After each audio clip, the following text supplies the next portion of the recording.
ये है जय कपूर, एक फेमस इंस्टाग्राम इन्फ्लुएंसर। अब आपको लग रहा होगा कि इन्होंने अपनी वेल्थ कंटेंट बना के कमाई है, जैसे ज़्यादातर इन्फ्लुएंसर्स करते हैं। बट ऐसा नहीं है। ये कंटेंट क्रिएटर बनने से पहले 17 साल की उम्र में ही मिलियनेयर बन चुके थे। कैसे? अपना 1% बिजनेस स्टार्ट करके।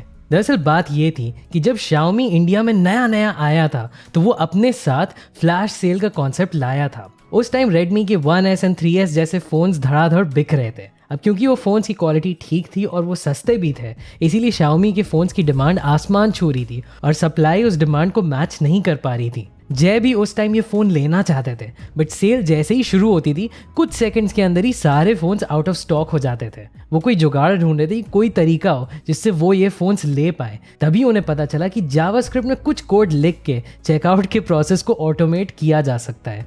उन्होंने अपने लिए ये ट्राई करा और काम कर गया। उन्होंने फिर अपने फ्रेंड्स और फैमिली के साथ भी ये शेयर किया और उन्हें रियलाइज़ हुआ कि ये प्रॉब्लम सिर्फ उन्हीं की नहीं है, बल्कि लाखों करोड़ों लोगों की है। तो उन्होंने एक दूसरे इंसान के साथ टीम अप करके एक क्रोम एक्सटेंशन बनाया और उसका नाम दिया फ्लैश सेल हेल्पर।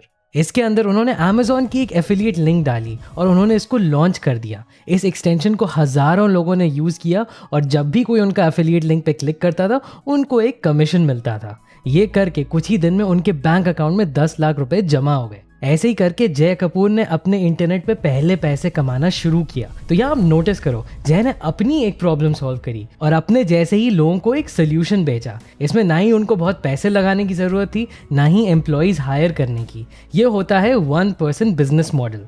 आप अकेले इसे शुरू कर सकते हो, अकेले ऑपरेट कर सकते हो और अकेले ही प्रॉफिट्स रख सकते हो। इस वीडियो में मैं आपको 7 टाइप के 1% बिजनेस मॉडल्स बताऊंगा जो आप 2024 में शुरू कर सकते हो। तो पहला है सेलिंग डिजिटल प्रोडक्ट्स। इसके नाम से ही आप समझ गए होंगे, ऐसे प्रोडक्ट्स बेचो जिनको डिजिटली बेचा जा सकता है। डिजिटल प्रोडक्ट्स के बहुत वाइड रेंज होते हैं। मैं आपको एक एग्जांपल देता हूँ।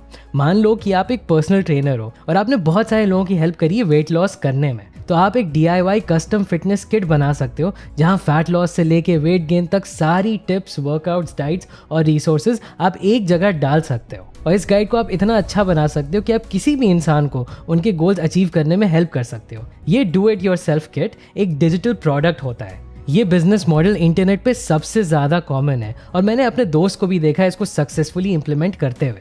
वो रिसेंटली नोशन सीख रहा था, जो बेसिकली एक प्रोडक्टिविटी ऐप है। तब उसको पता चला कि ट्विटर पे ऐसे बहुत सारे क्रिएटर्स हैं जो नोशन में टेम्पलेट्स बनाते हैं और उनको सेल करते हैं और ये काम करके वो लाखों रुपए कमाते हैं। और उसने जब खुद नोशन टेम्पलेट्स बनाना सीख लिया तो उसे समझ में आया कि ये कितना आसान है। उसने कुछ ही हफ्तों में एक नोशन टेम्पलेट अच्छे से बनाना सीख लिया और उसने अपने बिजनेस की की प्रॉब्लम को सॉल्व किया उस टेम्पलेट को यूज़ करके।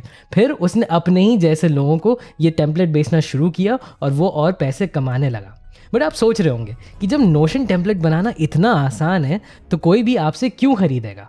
इसका सिंपल जवाब है कि उनका टाइम बचेगा। हाँ, वो घंटों लगा के काम खुद से कर सकते हैं, लेकिन बिजनेस ओनर्स के लिए अपना टाइम बहुत प्रेशियस होता है। तो वो आपको खुशी से $50 दे देंगे अगर आपका टेम्पलेट उनका टाइम बचाता है। ये कॉन्सेप्ट समझना बहुत इंपॉर्टेंट है आपके लिए। चाहे आप कोई भी 1% बिजनेस मॉडल यूज़ करो, आपको आइडेंटिफाई करना है कि आपके प्रोडक्ट की एग्जैक्ट वैल्यू क्या है कस्टमर की लाइफ में। क्या ये उनका टाइम बचा रहा है? क्या ये उनके पैसे बचा रहा है? एंड बाय द वे, यही डिफरेंस होता है एक स्कैम डिजिटल प्रोडक्ट में और एक रेप्यूटेबल डिजिटल प्रोडक्ट में। अगर आप किसी का प्रोडक्ट छाप के बस सस्ते में बेच रहे हो और कस्टमर की एक्चुअल प्रॉब्लम को सॉल्व नहीं कर रहे हो तो वो स्कैम होता है। अगर आप कोई स्पेसिफिक प्रॉब्लम सॉल्व कर रहे हो जो आपने खुद के लिए सॉल्व करी है और अब आप दूसरों को हेल्प कर रहे हो वो सोल्यूशन बेच के, तो वो स्कैम नहीं होता है। अब अगर आपके पास टाइम नहीं है, ना ही आप इतना इंटेंसिव रिसर्च और मेहनत कर पाते हो, तो मेरे पास आपके लिए एक हैक है जिसके बारे में ज़्यादा लोग नहीं जानते, जो मैं आपको पॉइंट नंबर 7 में बताऊंगा। अब बात करते हैं दूसरे बिजनेस मॉडल की, बिकमिंग अ फ्रीलांसर। आज से 6 साल पहले जोएल यंग एक टिपिकल अमेरिकन लाइफ जी रहे थे। वो चर्च में पास्टर की जॉब कर रहे थे जहाँ पे उनकी कुछ खास कमाई नहीं होती थी। उनके क्रेडिट कार्ड की लिमिट भी रीच हो चुकी थी। उन पे $50,000 की डेट थी और उनकी इस लो पेइंग जॉब का कोई भरोसा नहीं था। उन्हें समझ में नहीं आ रहा था कि वो फ्यूचर में अपने बच्चों को कैसे पालेंगे। एक दिन उन्हें अपने चर्च के एक प्रोजेक्ट के लिए एक वॉइस ओवर आर्टिस्ट की ज़रूरत थी, जिसके लिए उन्होंने फाइवर से एक वॉइस ओवर आर्टिस्ट हायर किया और उसे $10 पे किया। ये करने के बाद उन्हें रियलाइज़ हुआ, यार ये काम तो बहुत सिंपल है, ये तो मैं खुद भी कर सकता हूँ। उनका पब्लिक स्पीकिंग में बैकग्राउंड था और उनके पास एक माइक भी था जो वो अपने कॉलेज के बैंड में यूज़ करते थे और एक लैपटॉप भी था। और इस काम के लिए उन्हें बस इन्हीं चीज़ों की ज़रूरत थी। फिर क्या था, उन्होंने $5 में वॉइस ओवर सर्विसेज सेल करना स्टार्ट करी और वो सीखते गए, अपने काम की क्वालिटी को इम्प्रूव करते गए। जैसे जैसे पैसे कमाते गए वैसे अपना इक्विपमेंट भी इम्प्रूव करते गए और पहले ही महीने में उन्होंने $400 प्रॉफिट कमा लिया। और 6 महीने बाद वो उतना कमाने लगे जितनी वो अपनी जॉब से कमा रहे थे। उन्होंने अब डिसाइड किया कि वो अपनी फुल टाइम जॉब को क्विट करके फ्रीलांसिंग ही करेंगे। और यही काम करते करते उनको रियलाइज़ हो कि उनके क्लाइंट्स को एनिमेशन सर्विसेज की भी ज़रूरत है, तो उन्होंने वो भी काम करना शुरू कर दिया।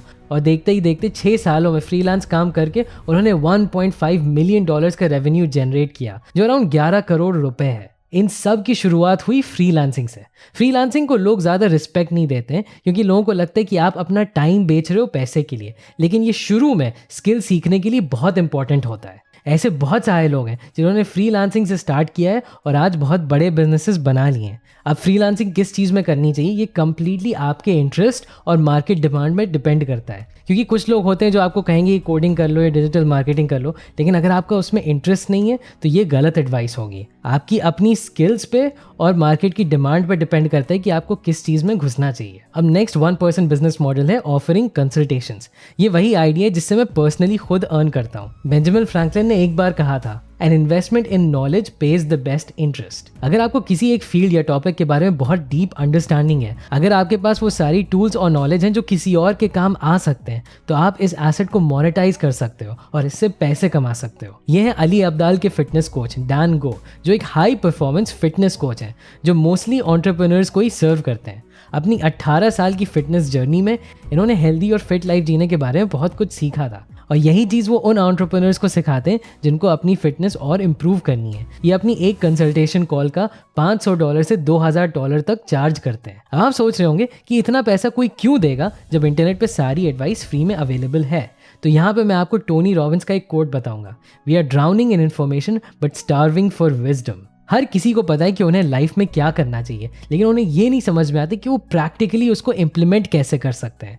जब मैं कंसल्टिंग करता हूँ तो मैं नोटिस करता हूँ कि बहुत रेयर होता है कि क्लाइंट के पास इन्फॉर्मेशन ना हो, लेकिन वो मुझे पैसे देते हैं उन सारे शॉर्टकट्स के लिए या उन सारे माइंडसेट शिफ्ट्स के लिए जो मुझे कई साल लगे सीखने के लिए। हर किसी में कोई ना कोई स्किल होती है। आप हो सकता है सॉफ्टवेयर अच्छा बनाते हो, या आपकी ड्राइंग अच्छी हो, या आपको फ्रेंच बोलनी आती हो, और इन सारी स्किल्स को आप कंसल्टिंग सर्विसेज के बेसिस पे शेयर कर सकते हो और लोगों से एक आवरली रेट चार्ज कर सकते हो। अब फ्रीलांसिंग या कंसल्टिंग करके आपको मार्केट का बहुत अच्छा आइडिया हो जाएगा। आपको समझ में आ जाएगा कि एक बड़े ग्रुप की कोई स्पेसिफिक प्रॉब्लम को आप कैसे सॉल्व कर सकते हो, और फिर आप नेक्स्ट बिजनेस मॉडल यूज़ कर सकते हो, वो है क्रिएट अ कोर्स। आपने लोगों के साथ काम करके जो भी सीखा है उसे आप एक कोर्स बना के बेच सकते हो। जैसे डैन गो का ही एग्जाम्पल आप ले लीजिए। अपनी कंसल्टेशन सर्विसेज के साथ ही वो एक लीन बॉडी 90 नाम से एक कोर्स बेचते हैं जिसका प्राइस है $397। सिर्फ यही नहीं, आजकल आप नोटिस करेंगे कि बहुत सारे यूट्यूबर्स और इन्फ्लुएंसर्स जैसे अंकुर वारिकू अपना कोर्सेज बना के करोड़ों रुपए कमा रहे हैं। कोर्सेज बनाने की सबसे खास बात यह है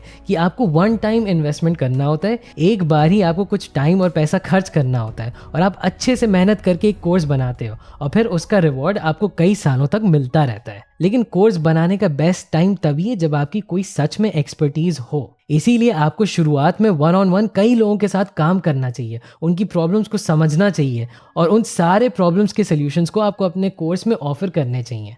ये बात ज़रूर ध्यान में रखना कि आपकी रेप्यूटेशन बहुत इंपॉर्टेंट होती है। तो जब भी आप कोर्स बनाओ तो उसको सही से प्राइस करो एंड एक्चुअल वैल्यू दो लोगों को, वरना एक बार आपकी रेप्यूटेशन ख़राब हो जाएगी तो उसको वापस लाना बहुत मुश्किल होता है। कोर्सेज बेचने के यूजुअली 2 तरीके होते हैं। एक होता है कि आप एड्स पे पैसे खर्च करते हो और कस्टमर्स एक्वायर करते हो, लेकिन इसमें आपका मार्केटिंग का बजट बहुत ज़्यादा लगता है। एक दूसरा तरीका है जो आजकल सबसे ज़्यादा पॉपुलर है, वो है क्रिएट अ यूट्यूब चैनल, और ये भी एक तरह का 1% बिजनेस मॉडल है। आजकल आपने देखा होगा कि बड़े बड़े मिलियनेयर्स या बिलियनेयर्स भी यूट्यूब पे आ गए और वो कंटेंट बनाने लगे, और वो ये काम इसलिए नहीं करते क्योंकि उन्हें फेमस होने का बहुत शौक है, वो इसलिए करते हैं क्योंकि आजकल एक बहुत फेमस सेइंग है, audience is the new oil. अगर किसी बिजनेस के पास एक ऑडियंस होती है तो वो सबसे वैल्यूएबल एसेट होता है। बट मैं जानता हूँ कि एक यूट्यूब चैनल स्टार्ट करना उतना आसान नहीं है। हर कोई कैमरा या माइक खुद से यूज़ नहीं करना जानता है, उसे एडिट नहीं करना चाहता है, और बहुत सारी दिक्कतें आती हैं जिसकी वजह से लोग शुरू नहीं कर पाते हैं। लेकिन अब 2024 में AI का यूज़ बहुत ज़्यादा बढ़ने लगा है। आप बेकार से माइक पे रिकॉर्ड करके एडोबी पॉडकास्ट यूज़ करके अपना ऑडियो बहुत साफ कर सकते हो। आप मिड जर्नी या डाली जैसे AI टूल्स यूज करके क्रिएटिव स्टोरी टेलिंग यूज कर सकते हो। अगर आपको अपनी आवाज नहीं यूज करनी तो आप AI वॉइस भी यूज कर सकते हो। अब मैं ये बिल्कुल नहीं कहूंगा कि व्यूज गारंटीड होते हैं या यूट्यूब करना बहुत आसान है, बट इस बात की मैं गारंटी दे सकता हूँ कि अगले साल से ये चीज़ और ज़्यादा कंपेरेटिव होने वाली है। तो अगर आप इसके बारे में सोच रहे हैं तो अभी स्टार्ट करना बेस्ट टाइम होगा। नेक्स्ट बिजनेस मॉडल है बिकम अ कॉपी राइटर। सबसे पहले मैं एक डाउट दूर करना चाहता हूँ। बहुत लोगों को कंटेंट राइटिंग और कॉपी राइटिंग में फ़र्क नहीं पता होता है। दोनों चीज़ें मैं सिंपली आपको एक लाइन में एक्सप्लेन कर सकता हूँ। एक कॉपी राइटर है जो कंटेंट लिखता है कुछ बेचने के लिए, और एक कंटेंट राइटर है जो कंटेंट लिखता है कुछ समझाने के लिए। इसका मतलब है कि कंटेंट राइटिंग में बेसिकली आप नॉलेज शेयर करते हो, कोई इन्फॉर्मेशन देते हो जो किसी इंसान को आसान से समझ में आ जाए। वहीं कॉपी राइटिंग में आप रीडर्स को इन्फ्लुएंस करते हो, उनको परसुएड करते हो कोई एक्शन लेने के लिए, जो यूजुअली होता है कोई प्रोडक्ट खरीदने के लिए। आपने देखा होगा कि स्विगी जोमेटो जैसे ऐप्स नोटिफिकेशंस में काफ़ी इंटरेस्टिंग चीज़ें लिखते हैं, और ये काम होता है कॉपी राइटर्स का ही, क्योंकि वो अपनी राइटिंग से आपका अटेंशन लेते हैं और आपको फिर कुछ बेचने की कोशिश करते हैं। अगर आपको वर्ड्स के साथ खेलना आता है कि कैसे आप वर्ड्स को यूज करके सामने वाले का अटेंशन ग्रैब कर सकते हो, अगर आपको मीम्स बनाने का शौक है, तो आप इस टैलेंट को बिजनेस में कन्वर्ट कर सकते हो। आप online copywriting services sell कर सकते हो, चाहे फ्रीलांसिंग करके या कंसल्टिंग करके। अब आता है लास्ट ये सबसे यूनिक आइडिया जो शायद आपने ना सुना हो, व्हाइट लेबलिंग या प्राइवेट लेबलिंग। ये वही आइडिया है जिसके बारे में मैंने आपको स्टार्टिंग में बताया था। अगर आपके पास टाइम नहीं है अपना खुद का कोई डिजिटल प्रोडक्ट बनाने का, या खुद आप कुछ नहीं प्रोड्यूस करना चाहते हो, तो आप किसी भी डिजिटल प्रोडक्ट के राइट्स खरीद सकते हो और उस पर अपना लेबल या अपनी ब्रांडिंग लगा के सेल कर सकते हो। इसे वाइट लेबलिंग कहा जाता है। मार्केट में ऐसे कई सॉफ्टवेयर है जिनके राइट्स आप खरीद के उनको आगे रीसेल कर सकते हो।